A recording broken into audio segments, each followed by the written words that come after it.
Hi guys, welcome back to my channel. Welcome to a new video. You might know that I'm currently in Hawaii while I'm posting this, or I'm about to leave, or I'm getting back. It's just, this video is going to go up around that time frame as a bonus video, as my little out of office. I'm going to be vlogging in Hawaii, but I can't leave you hanging because I know I'm going to be delayed editing and just on vacation. So this is my formal out of office that I'm leaving with you guys while I'm on vacation, and I'm so excited that this video is sponsored by Dove. This is the second day my hair's been in this low bun wraparound thing because it's just that greasy. So I'm way overdue to wash it, but I'm gonna wash my hair and then get in my pajamas and sit down and just film a good old-fashioned catch-up Q&A. We have so much to talk about. There's so much coming up in the next few months. Moving back to school, prepping for Australia. We have a lot to catch up on, so we're gonna spend the rest of the evening together. Like I was saying, I'm partnering with Dove, and that is to remind you all of the iconic Dove beauty bar that's been leading for decades. If you saw my video, I guess at this point back in June, when I was talking about shaving products and my shower routine in the bathroom, you know I do not mess around about feeling good and smelling good after a shower, just feeling clean in general. I also do not mess around about my routine. I'm 100% a creature of habit, and I'm restocking my routine with the Dove Beauty Bar. I think one of the best feelings is when you're showered and clean after a long day, especially like wrapped up in a blanket, ready to watch a show or just relax. It's such a good feeling. Not to mention in the summer when you're outside sweating or doing workout classes on the go like I am, you want to feel clean after a long day. I'm so excited to get in the shower and use these. I have both the shea butter and the lavender scents ready to use. Do you guys hear that? It's Murray howling outside. I was gonna say, I feel like when I want some relaxation, or if I'm gonna shower right before going to bed,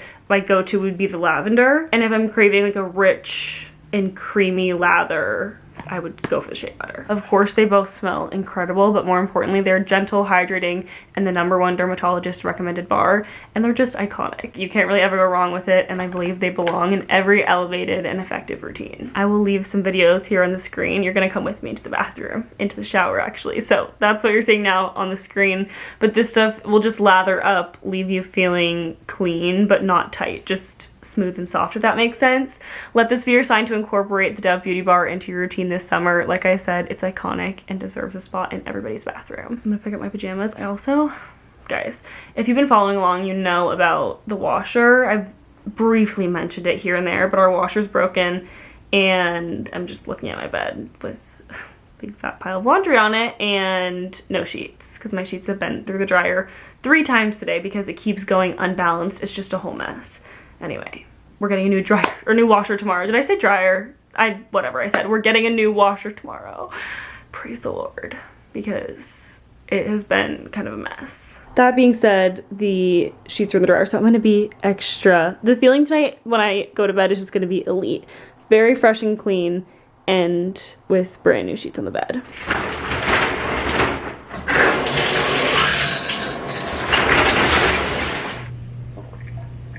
That was an amazing shower. You know when you shower so hard, you feel dehydrated, you have to rehydrate yourself? That's what I'm doing right now. I'm going to dermaplane my face though. I'm so excited about this. If you watched my last video, or not my last video, I keep forgetting that this is going up weeks from when I'm filming it. A while ago, at the end of a Sunday vlog, I was talking about how I was all in my head comparing myself to other people's content, watching videos back, looking, you know, just nitpicking like we all do. Comparison with social media, or on social media wise. Anyway, one of the things I was nitpicking was all the peach fuzz on my face. Especially, I think it was just the lighting. It was really coming out and showing, and I was feeling insecure about it. And I've been meaning to dermaplane my skin and do this. Honestly, I should take my hair down first so it doesn't dry funky. Now I'm ready for this dermaplaning. So it's basically just shaving your face with a really tiny razor. I don't have anything on my skin, it's all clean, and my mom told me to do this with jojoba oil. You can do it with any kind of face oil, or probably serum also. I think of this as a shaving cream for my face. This is the little face razor I have. You can get disposable ones for really cheap on Amazon. This is a Tweezerman one, so it's a little more bougie. And I like this because you can switch out the blades easily instead of throwing it away. But like I was saying, I think this one's closer to $15, whereas you could get a pack of 10 disposable ones for like $8. And then you can hear it. You just kind of go at it, shaving your face. And this is supposed to get rid of the dead skin cells, help your makeup go on smoother. Look at all that. I also like to get my upper lip and then sometimes just in between my eyebrows with this. You have to be careful though and go light so you don't cut your face or irritate it. There are also a handful of estheticians that claim that you shouldn't do this at home. Look at all that peach fuzz coming off my face. Can you see? Oh yeah, you can see there. I was saying I think there are a handful of estheticians that claim you shouldn't do this at home, you should only go have it done professionally, which I think is totally a valid thing to say because everyone's skin is different. You don't know how your skin's going to react, but generally for me, I've had a positive experience doing it at home myself. It's been about 5 minutes. I was just in that mirror getting super close up trying to make sure I got everything, but it's so easy. I need to be honest, I walked over there to let the serum in the Aquaphor soak into my skin before I put more moisturizer on. And I went on my phone for like 20 minutes, got distracted on TikTok. I got sucked in. Thankfully my phone died, otherwise I think I would have been sitting there for like an hour. Feeling amazing, besides my scroll. Didn't need to do that, but so good and so clean. I put my pajamas on and put the sheets on my bed because they're finally out of the dryer.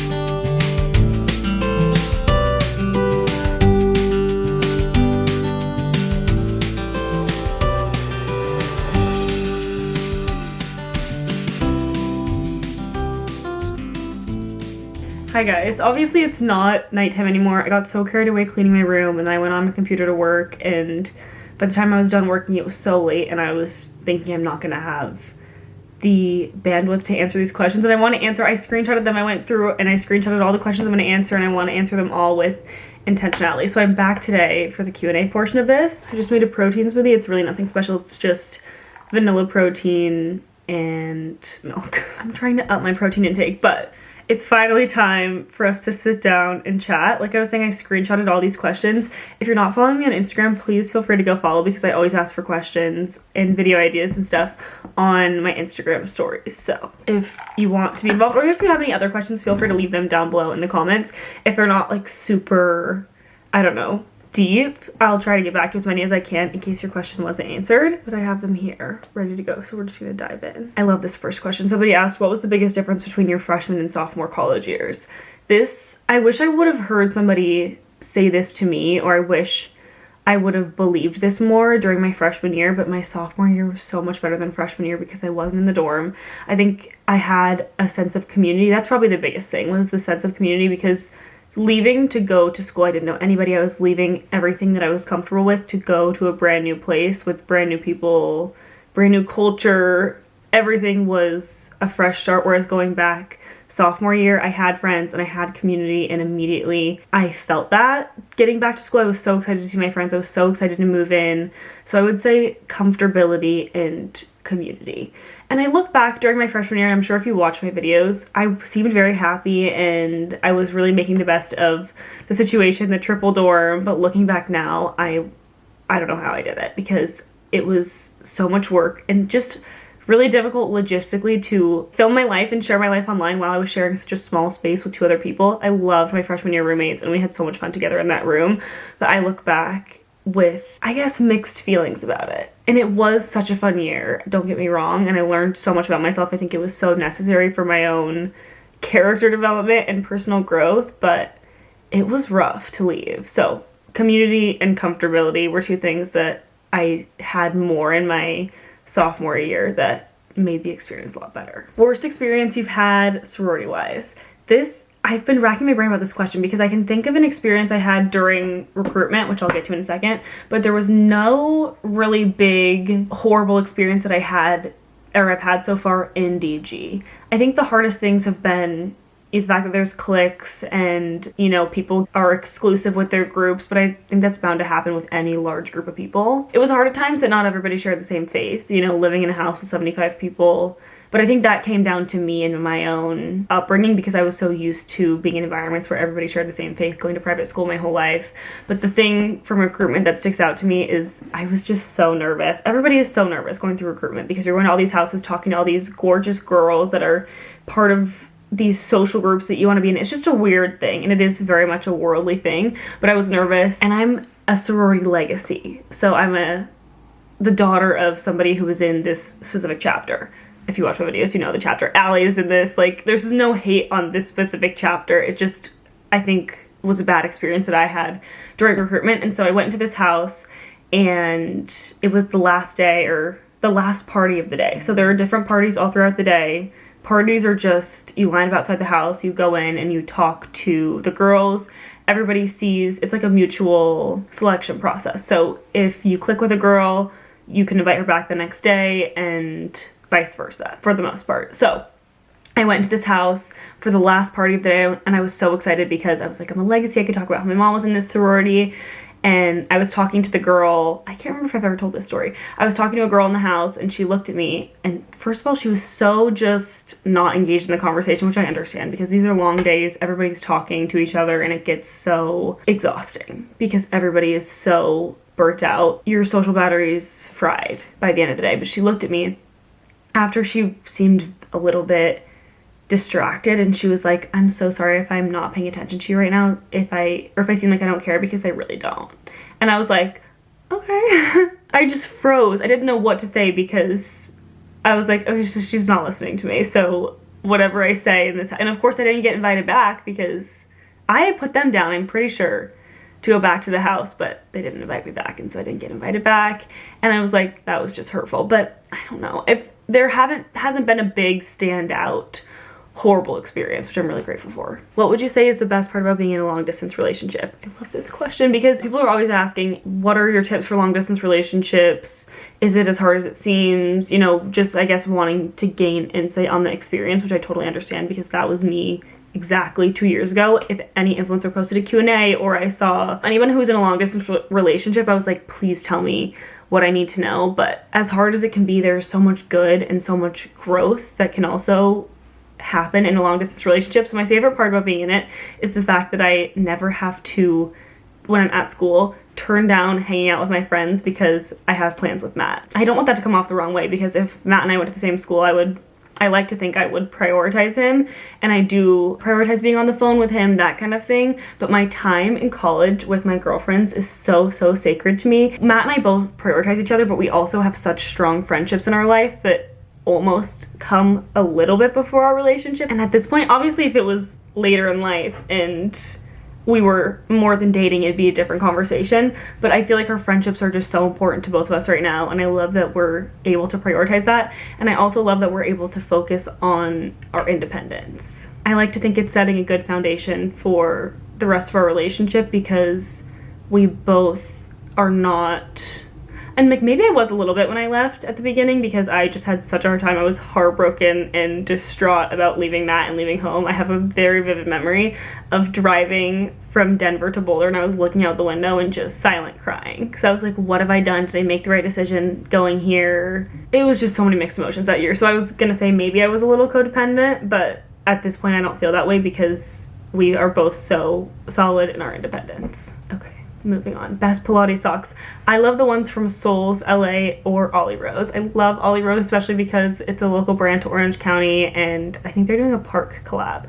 I have my alarm set for tomorrow morning because they're dropping really cute 4th of July socks. They're just adorable.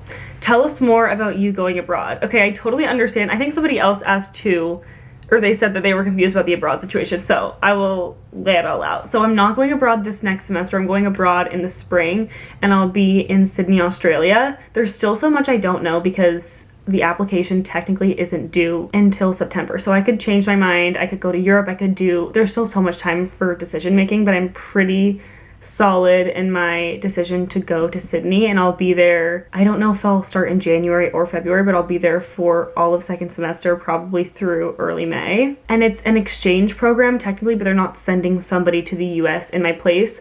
I'll just be a student at University of New South Wales, UNSW. With each passing day, I get more and more excited about going to Australia. Like I've been saying, there's still so much I don't know. I don't know what my living situation is going to look like.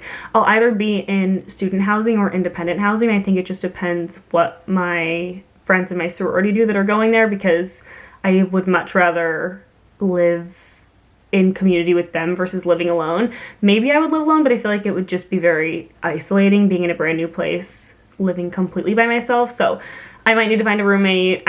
There's still so many logistical things to figure out, but hopefully I will be in Sydney through early May, traveling all around on the weekends, and hopefully living close to the beach.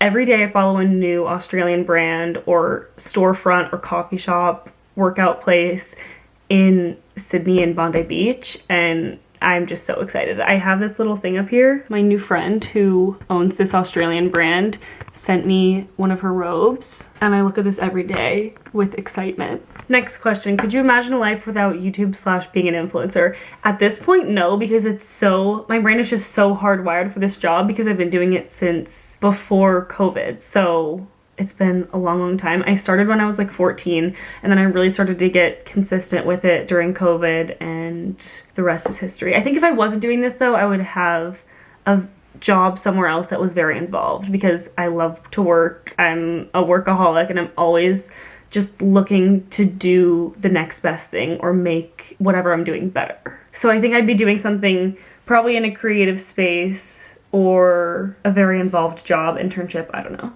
Something of that nature. But I love this job so much, and I love that it's my thing, because I never really had my thing.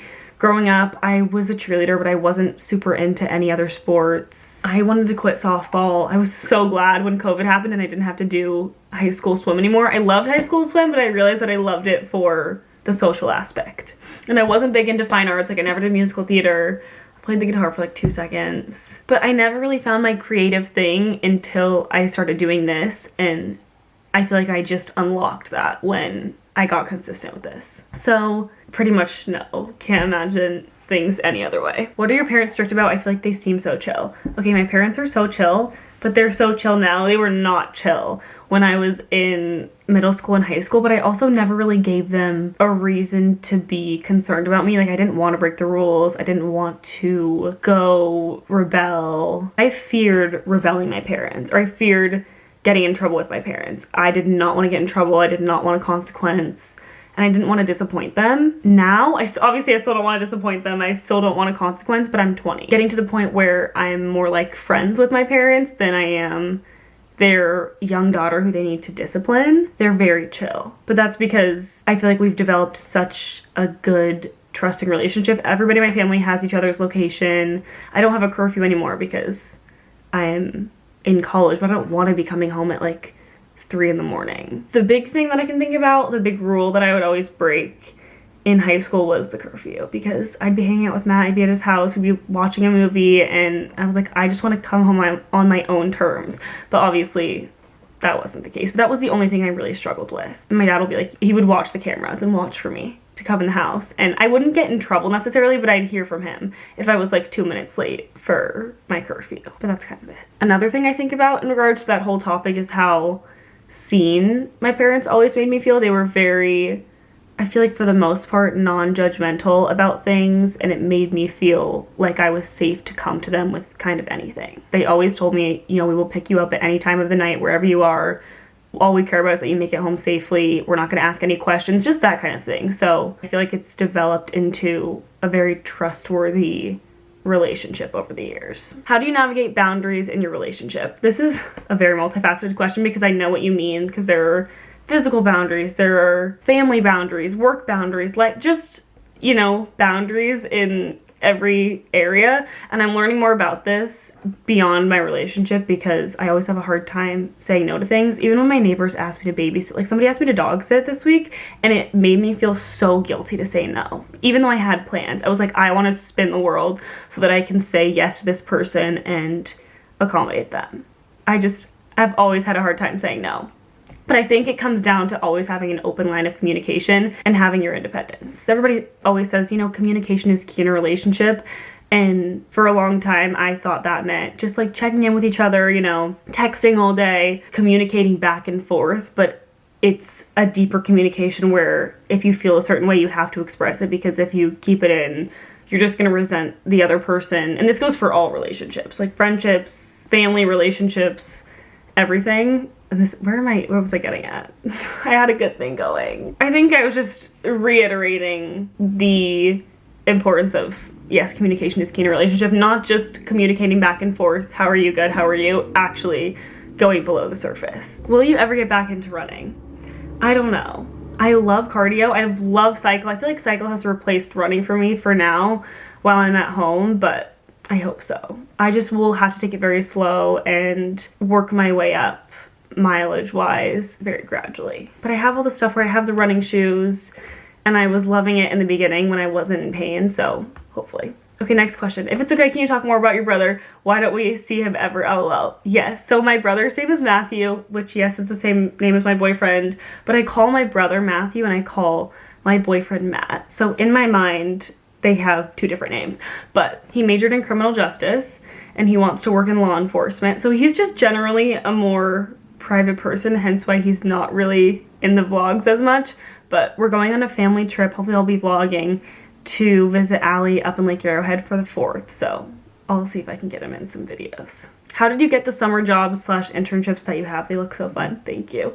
I got the first one, the one I'm doing with the bag company. It's a little bit more corporate, on LinkedIn. So I applied to so many internships on LinkedIn. I was looking for something that was very specific. I wanted something part-time and remote. And so I applied to so many places knowing that the odds of me getting that were going to be more slim than probably finding something full-time. So I mass applied, and I heard back from one company and I had an interview and it was State Bags and I got the job. So it was just digging and digging on LinkedIn for that one. And the other one I have through a hometown connection. So I went to elementary school with the owner's brother-in-law, which is so funny because you would never think a job would come out of a connection like that one day, but God knows all along. If Matt proposed to you right now, would you say no?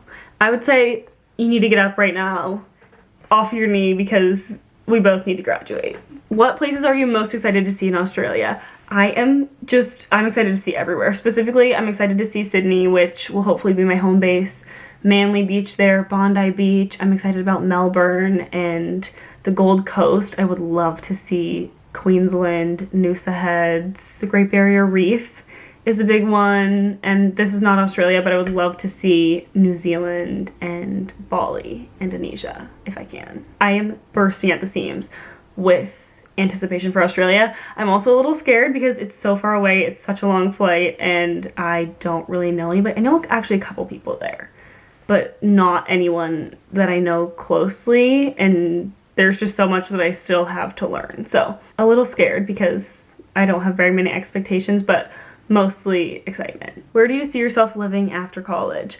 I totally see myself back here in Orange County, hopefully in an apartment by the beach or just somewhere close by the water. I love it here so much and it feels like home to me. I don't think I want to stay as close to my parents, maybe like 30-40 minutes away because we're like 30 minutes away from the beach. So hopefully a little closer south or just closer to the water. Almost to the end of the questions. Are you doing Spirit Week / Prep Week in recruitment again this upcoming year?